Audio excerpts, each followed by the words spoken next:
தமிழகம் எங்கும் கிளைகள் கொண்ட Annamal institute of hotel management and hospital management படிப்பில் சேர்வதற்கான அட்மிஷன் நடைபெறுகிறது.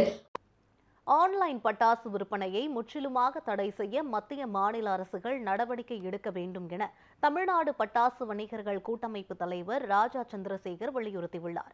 இது தொடர்பாக விருதுநகர் மாவட்டம் சிவகாசியில் செய்தியாளர்களுக்கு அவர் அளித்த பேட்டியினை தற்போது பார்க்கலாம்.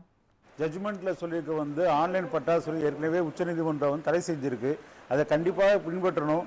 ஆன்லைன் மூலமாக பட்டாசு இருக்கக்கூடாதுன்னு தடை விதித்து இது மேல் நடவடிக்கையாக சைபர் கிரைம் உடனே நடவடிக்கை எடுக்கணும்னு சொல்லி கொடுத்துருக்காங்க. சைபர் கிரைம் மற்றும் தமிழக அரசு மத்திய அரசுகளை இதன் மூலம் இந்த பட்டாசு ஆன்லைன் விற்பனையை தடை செய்யணுங்கிறத வலியுறுத்தி சொல்லியிருக்காங்க, தீர்ப்பு கொடுத்துருக்காங்க. இன்னைக்கு எங்களுடைய கோரிக்கையும் இந்த பட்டாசு வணிகத்தை ஆன்லைன் மூலமாக சுத்தமாக நிப்பாட்டுங்கிறது. இதில் பார்த்தீங்கன்னா ஆன்லைன் மூலமாக இப்போ முறையற்ற வகையில் பல விளம்பரங்கள் பல இது சொல்கிறாங்க. பட்டாசு கடைக்கு உரிமையுமே இல்லாமல், பட்டாசுக்கான ஜிஎஸ்டி நம்பரோ எதுவுமே இல்லாமல் இப்போ அரசாங்கத்துக்கு வரி இழப்பு ஏற்படுற மாதிரியும் இன்றைக்கி நிறைய ஆன்லைன் விளம்பரங்கள் வருது, வியாபாரம் செய்கிறாங்க.